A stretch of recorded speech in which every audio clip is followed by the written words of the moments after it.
Marcus Aurelius, Meditations. From Severus, love of family, love of truth, love of justice, to have him come to help him understand Teresia, Heves, Cato, Dino, Brutus, to have conceived the idea of balance, constitution, commonwealth, based on equality and freedom of speech, and monarchy which values above all liberty of the subject from him. A constant and vigorous respect for philosophy, beneficence, unsustaining generosity, optimism, his confidence in the affection of his friends, and his frankness from those who which censor, to open likes and dislikes that his friends did not need to guess his wishes. From Maximus, self-mastery, immune to any passing whim, good cheer in all circumstances, including illness, a nice balance of character, both gentle and dignified, and uncomplaining energy for what needs to be done. The trust he inspired to everyone that is meant, what is said, and was what is well intentioned, and that he did proof against a surprise or panic, and nothing either hurried or hesitant,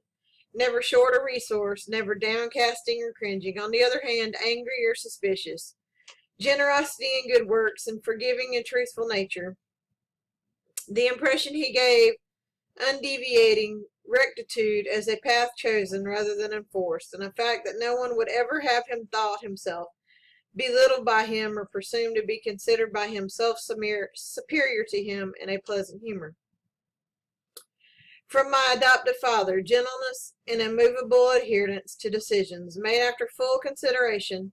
no vain taste for so-called honor, stamina, and perseverance, a ready ear for anyone with any proposal for the common good, to reward impartiality, giving everyone their due, experience of where to tighten and where to relax, put a stop to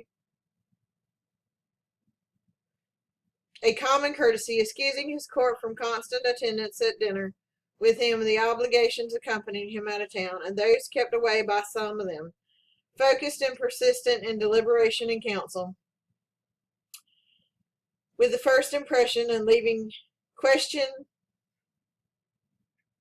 prematurity, the concern of his friends, with no extremes of surfeit and favoritism, his own master in all things, and serene with it, foresight for the longer issues, and unfussy control of the least detail. The check he put in his reign, and the acclamations of all forms of flattery.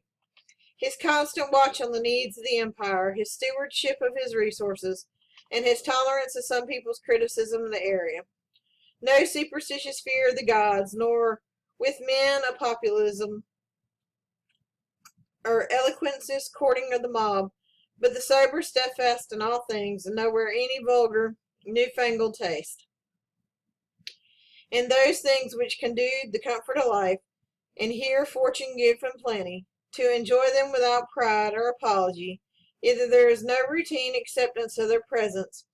or regret in their absenter, a fact that no one would ever describe him as a fraud or an impostor, or a pedant, or rather as a man of mellow wisdom and mature experience beyond flattery, able to take charge of his own and others' affairs. Further, his high regard for genuine philosophers, for their other sort, had no hard words, but easily saw through them, sociability too, and a sense of humor, not to take to excess sensible cares of his own body, neither vain nor ventarian, but neglectful either. So either his own attention to himself, very little is need for doctors, doses, or applications. Thank you for listening. I will be continuing on my series on Marcus Aurelius. Please like, share, and subscribe. Thank you.